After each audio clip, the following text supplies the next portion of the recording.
पातशाही पातशाह के 551वें प्रकाश दिहाड़े ते हिंदुस्तान की धरती तो जिहड़ियां ਵੱਖ-ਵੱਖ शहरों तो संगतां पाकिस्तान की धरती ते पहुंचियां हैं। पाकिस्तान सिख गुरुद्वारा प्रबंधक कमेटी वालों एवैक्यू ट्रस्ट प्रॉपर्टी बोर्ड ਅਤੇ हुकूमत पाकिस्तान की तरफों असी इन्हों इस पाक पवित्र धरती ते जी आਇਆਂ आखते हैं।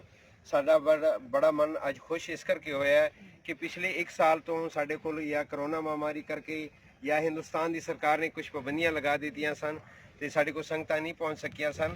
सो मैं आप जी की मीडिया राही ये एक तो खुशी का प्रगटावा करदा, दूसरी ये मंग भी करदा कि जिस तरह अज साडे कोल इस वाघे दे राही गुरु नानक पातशाह के प्रकाश दिहाड़े ते संगतां पहुंचियां हैं। साडी ख्वाहिश है पाकिस्तान सिख गुरुद्वारा प्रबंधक कमेटी दे ते मेरे नाल जिहड़े हिंदुस्तान तो संगत आई है इन्हां दी भी ख्वाहिश है कि करतारपुर साहब का लांघा जिहड़ा पिछले 6-7 महीने तो बंद है वो भी गुरु नानक पातशाह के प्रकाश दिहाड़े तो लाजमी खोल देना चाहिए। जिस तरह संगतां आके अज ननकाना साहब खुले दर्शन दीदारे करनगे, इसी तरह करतारपुर साहब के लांघे तो भी प्रकाश दिहाड़े ते संगतां आनियां चाहिए हैं क्योंकि संगतां वास्ते लांघा खोलिया गया है।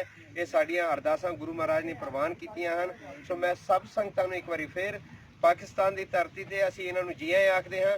ये पाकिस्तान की धरती गुरु नानक साहब की धरती ये सिख भावें पूरी दुनिया दे विच किस कोने च भी रहिंदा होवे ये सिखां दा घर है क्योंकि ये गुरु नानक पातशाह की सिक्खी इत्थों शुरू हुई है। तो जिन्नियां संगतां आईयां हन असीं अरदास करदे हां कि सच्चे पातशाह इन्हां दी जिहड़ी यात्रा है वो सफल करे और सानू हिम्मत ताकत देवे कि असीं इन्हां दी वध तो वध सेवा करिए ताकि अपने बच्चों साडा एक अच्छा मैसेज और खुशी नाल अपने घरां जाण। वाहिगुरू जी का खालसा वाहिगुरू जी की फतेह।